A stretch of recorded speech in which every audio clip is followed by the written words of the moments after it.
White Bryant, of all people, put this in the text thread yesterday. Yesterday, I was ranting about the Nats doing nothing. Yeah. Like, all of baseball's going crazy. Hey, to the ball club that's a block and a half from us, do something. Well, you know what White Brown was thinking? I'm going to shut him up. No. White Bryant said they must listen to the show because they finally he just did wanted something. to shut you up by showing you, hey, they doing something, son. So they finally made a trade. MacKenzie Gore is Five pieces, right? going to Texas, a 5-for-1. Here's what you get back.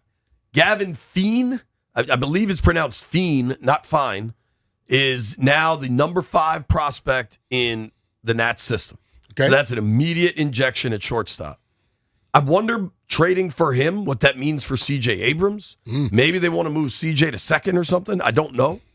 They get a pitcher, Alejandro Rosario, who's now number 11 in the Nats system. Okay. An infielder. I don't know that some of these young guys, you're not sure what position they project out to. Devin Fitzgerald now goes to number 12 in the Nats system. An outfielder, Yeremy Cabrera, now 17. And then probably just a bat. They list him as a first base outfielder. Abimelech, wish me luck on saying that, Ortiz. So that is 5 prospects that are now in the top 30 of the Washington system. Okay. And this was something you had to do. True. Gore is good. Gore on a good team might be way better. Like if he has run he's good, support but right at this point when you're rebuilding, what is he doing for you? Dude, he's not – this team is not going to be good while he's able to be good. Yeah. So, this had to happen. It makes me wonder, especially if the highest prospect in this trade is a shortstop, if CJ's on the way out. And I like CJ. It's a guy I've gotten to know a little bit. But if his best baseball is right now, next 3-4 years, he probably wants to go somewhere else too. Hell yeah. So I'm glad the Nats made a move. Yeah. The other, arguably bigger move for what it means for the sport, what it means for DC, Trinity Rodman re-signed with the Washington Spirit last night. Yeah. You and I have been to Spirit games. Hell we yeah. enjoy the product. It is a really well-run organization. Definitely. And I feel like, so Michelle Kang is the owner of the Spirit. Mm-hmm. Remember I went to the American Dream Museum, whatever that new museum is right by the White House? I remember you mentioning it.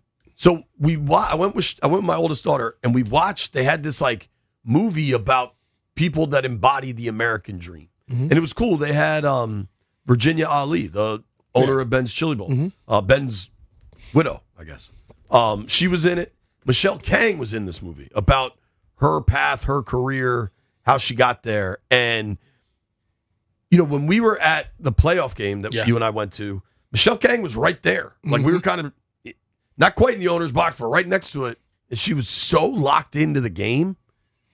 She's more locked in than I am at a football game. Dude, absolutely. Yeah. She was locked in. And granted, her team's in the playoffs. She should be. Hell yeah. But for eventually, the NWSL, the women's soccer league here is the best in the world, right? But the English clubs and the French clubs are getting serious about it. Yeah. And what happens over there is they typically start throwing a lot more money around. But here in the United States, on the women's side of things, they have the television deal. Those stadiums are selling out. They're making real money. Hell yeah. And they can pay real money and continue to be the best league in the world. And for Trinity Rodman to sign a record 3-year deal. Over $6 million. It keeps her here through 2028. It keeps her here, and I also think the league is very happy about that. Everybody because is. The Everybody international started to call. Right. They wanted her around, and then she ended up staying here. And listen, bro, if you go and watch them, she can play. And they got a few people on that team. Not a few. A lot of people on that team who can actually play. Totally. So this can be the mecca of it right here. And I think by keeping your, like you said on the little text thread we had going with Joey, identify talent and keep it. Yeah, dude. Too many times in this city we identify talent and then it ends up producing somewhere else. So they had a press avail yesterday, and Rodman said, I've always had a vision of kind of an idea of what I want my legacy to be and continue to be. For me, we're doing that with help, obviously, and I'm so grateful for that.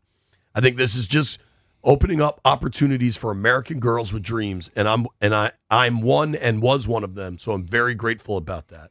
And she said, and it's perfect timing with the World Cup happening in the U.S. Michelle Kang said, not only me personally, but all of us at the Spirit are profoundly grateful that she has chosen to stay with us for another 3 years, despite some very compelling alternatives. Yeah. Like, but it tells you, though, she grew up, she's Dennis Rodman's daughter. Yeah, I think that's a pretty strained relationship, but yes. But still, you've seen more. You know, you've seen more than other people seen. Yeah. You know more. You watch her style, she's very much like her dad.